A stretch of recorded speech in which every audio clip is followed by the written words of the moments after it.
Broadway Avenue right now, there's a disturbance going on where it's been an ongoing theme. So, long story short, there's this paraplegic woman in a wheelchair, and she's been having druggies take care of her. Well, allegedly, Todd, the guy who's been living in the back in the white shed behind her house, is allegedly shooting up on heroin, and the police have been here in several months past. He, I think, got arrested for that.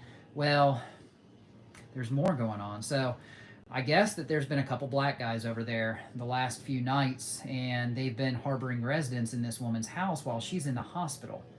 Okay, so let me back up and kind of give you the scene of where this is happening. This is on Broadway Avenue, right by the Broadway Laundromat and the O'Hare Salon, right in that vicinity. And if you guys remember last month, we did a video on Becky. She's the woman that worked at Walmart and had her house run through. And the guy seized, and around the curve there, he couldn't manage the curve, and he ended up driving through her house and over her on the couch and out the other side of the house. So that's where this is all happening. Well, the two black guys across the street from where Becky had lived, and this woman's house, who was a paraplegic in a wheelchair, okay, she was having people take care of her, and they were all on drugs.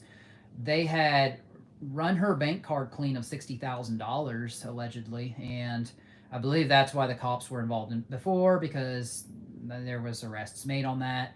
And now all of a sudden we found out that these two black guys were just living in her house, and I got footage of it, and one was in cuffs today, and there's all that going on Broadway Avenue. So the cops are doing a great job. They're arresting these two guys who are illegally living in this woman's house while she's in the hospital, and had her bank card run clean of $60,000 by the people who were living there before.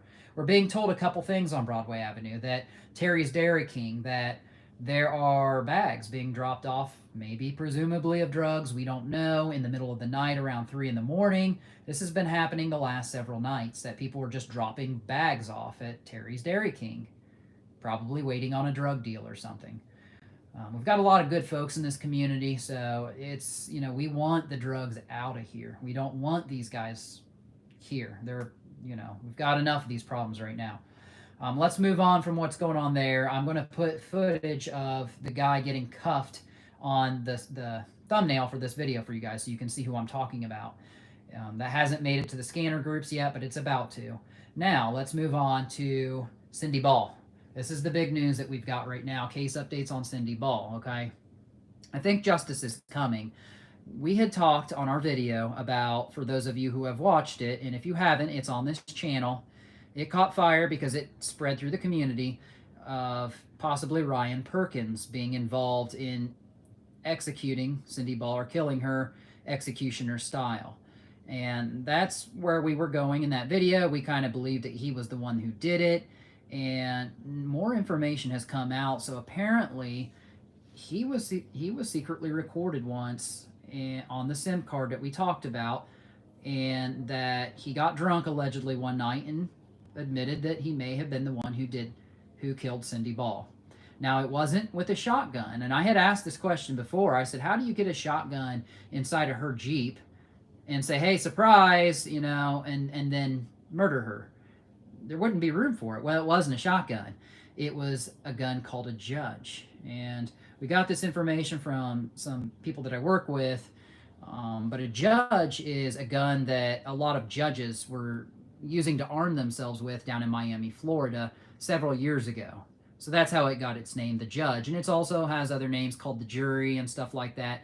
And it really makes you wonder, like, why were judges in Miami, Florida, all of a sudden getting this handgun to arm themselves with?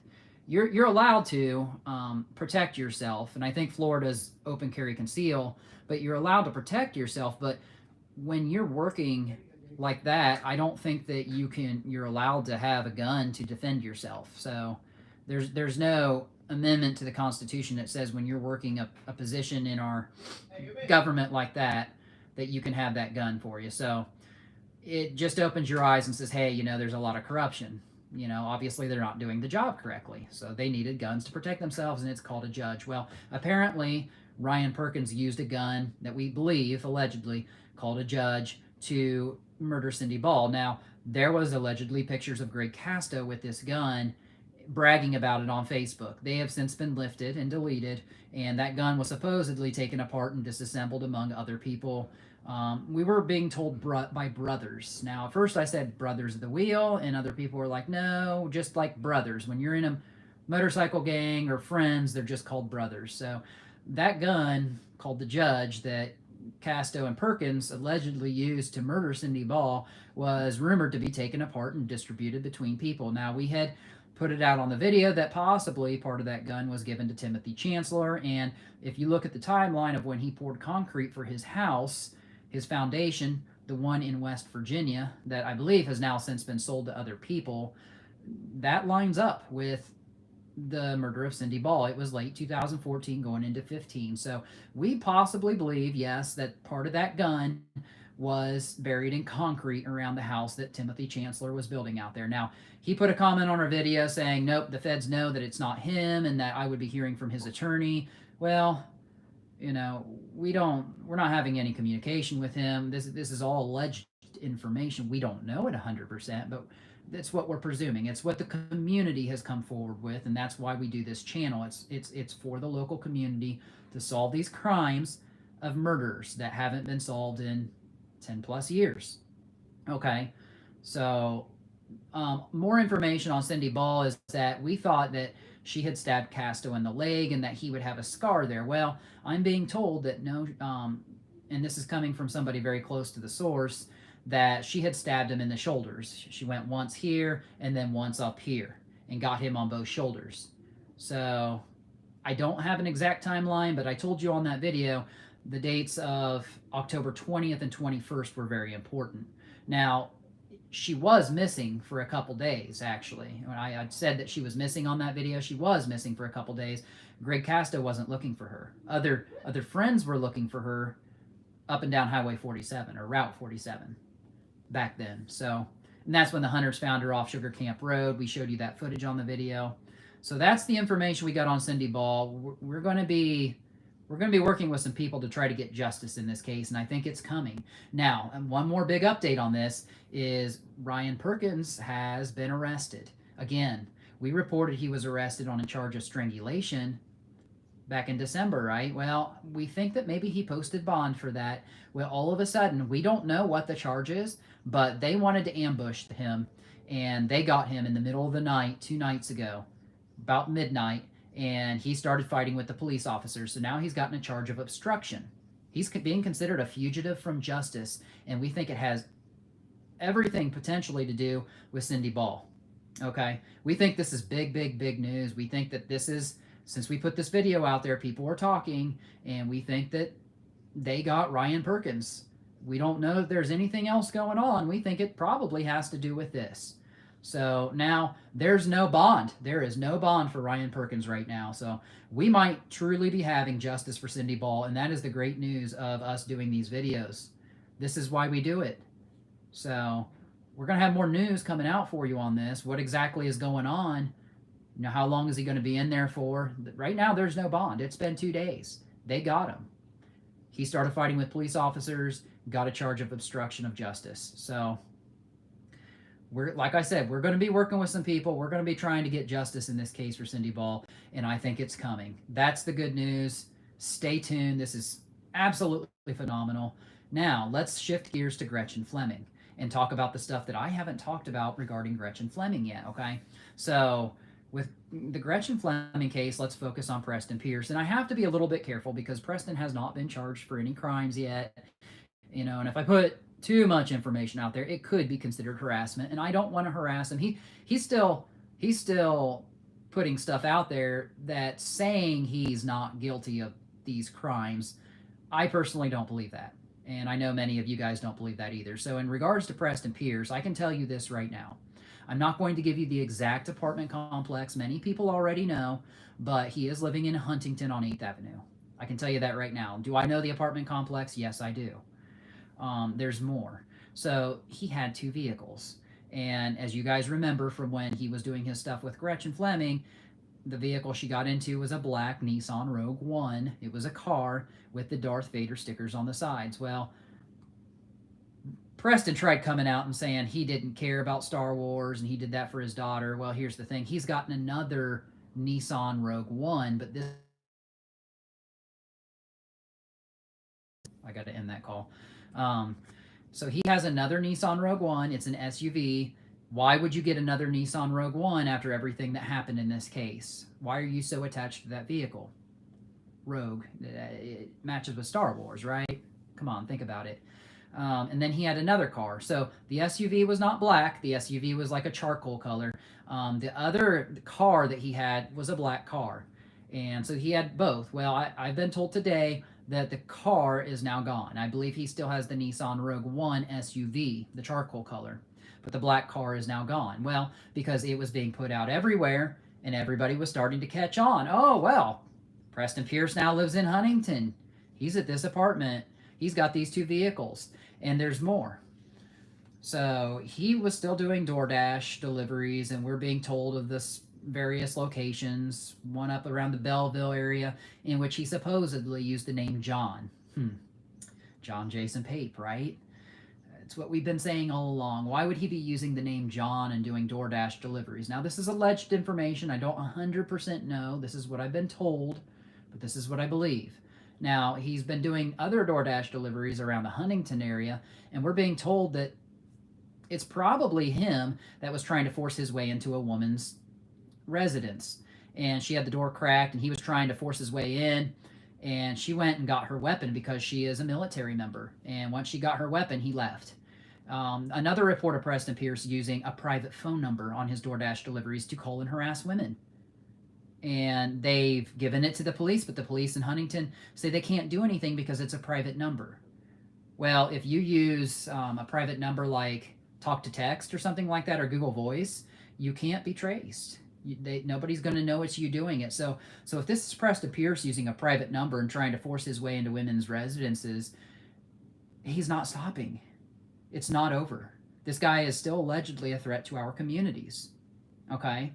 You see where I'm going with this? Like, it's not stopping. Who's going to be next? Is there going to be a next one? We don't know. And that's why it's so important to get this information out. Now, he had created, and we put this on the last Gretchen Fleming video titled May the 4th Be With You, about him being so cryptic on these Latin quotes. It was a Shakespearean sonnet, and I looked it up on AI, and it said, yeah, it's like he's still maintaining innocence in this crime, that he's being falsely accused, and that, people who are accusing him of these crimes, that he might be going after them or something. I don't know. It's just what AI is telling me. I don't know how much validity there is to this, and I have to get back and look at that Gretchen Fleming profile, but it's like, okay, so now I'm wondering, who is Preston Pierce working with? Because he's not doing all of this by himself, making up fake accounts and getting away and not being charged with crimes, right? He's got to be working with somebody. To me, it screams possibly the Freemasons. I don't know. I've talked about them on several videos, but it's just this behavior it's not acceptable. I talked about him putting the FetLife profile out there, and I didn't go into big detail on the video, but the FetLife profile, it was very, very graphic, and it was his genitalia being put out there. It was a smut story about when he was a police officer, about how he allegedly had sex in the back of a cop car in a threesome, and how he stopped this one woman and basically forced her into a sexual thing. Now, I don't know if that's true. That could just be smut, and that's the way I took it when I read it. But he did put that story out there. So I got to thinking, I was like, after the fact, I was like, what if it's not just smut? What if this really actually happened back when he was like around the Ravenswood area? So in the Barbersville area. So I don't know. It's hard to say. We can all speculate. We've got to be careful. I don't necessarily want to harass him. In the beginning, I thought he was being framed for this, and I thought that, and we did videos about that. We thought it was all Pape, and we didn't really think it was Pierce. But now that more has come out in this case, there's just too much to deny. He's doing too many weird things with his behavior and all these fake profiles. We can't let this continue to happen in our communities. This man is actively a threat, and we have to be careful. Women have to be safe. So I just wanted to let you guys know of everything that's been going on. We're going to get justice for Cindy Ball. People are picking that case back up now. We're going to get justice for Gretchen Fleming. You mark my words. Before I wrap this video up, I want to talk about some of the hot spots if Gretchen was murdered, if she was not human trafficked, there are some hot spots that we want to clue in on, and we want to talk to you about it, where we think she could be. We're being told that potentially she was buried in a place called, oh my goodness, what is it called? I just said it. Um, oh my gosh, it's going to kill me. Out in Newport, Ohio. It's like a landfill area. I can't remember the name of what they're calling this. It'll come to me. I apologize. It's not coming to my head, but potentially out in Newport, Ohio, there's like this, the dumping grounds. It's called the dumping grounds. And potentially, rumor is from our local community that Gretchen Fleming may be buried out there. And that there's another woman who said that Pierce took her out, worked with Pape, and then she was passed off to a couple other guys who allegedly buried her out at the dumping grounds. Now, another tip that we're getting is in between mile markers 10 and 12 off of Route 7. It's on the Ohio side. Coming out of Newport, Ohio, there's this bar called The Jug, and if you go past it between mile markers 10 and 12 on Route 7, she may be there too, maybe possibly in a metal barrel. Another place that I have presumed is the dam at Pleasant's Power Station on Willow Island. There's like a dam out there, and you locals will know what I'm talking about. And the reason I mentioned the dam is because of the fake profiles that were created off our last video, May the 4th be with you. There was one called Barbara Fox, and Barbara Fox, we looked her up. There was a Barbara Fox who lived out literally right there at this dam, right on Route 7 of Pleasant's Power Station, and she was right across the street from the dam. So I thought, okay, maybe this is a clue that Gretchen Fleming could be buried in the dam. So that need to be checked out, possible whereabouts of Gretchen Fleming if she was murdered, okay? So if you guys have more time than I do, I work 3 jobs. I don't have time. I've got to skedaddle and work my night job. But we've got this case where these people are getting arrested out of the house on Broadway Avenue, and I wanted to tell you about that, so I had to get over there and get footage of that. Like I said, I'm going to put that on the thumbnail for you. So lots going on. If you guys have any information, please help us. These cases are now being picked back up, especially Cindy Balls and Kimmy Sue Jones. Now, Kimmy Sue Jones is being worked on by the podcast called Dog with a Bone, by a woman by the name of Melissa. And you will have to download Spotify to listen to that podcast, but it's good. So the case of Kimmy Sue Jones is now being picked up by investigators. So, and that's one that is haunting investigators, we are being told. So lots going on here in Parkersburg, West Virginia. Rest assured, we're going to get justice. We're looking out for you guys. We want the drugs to stop.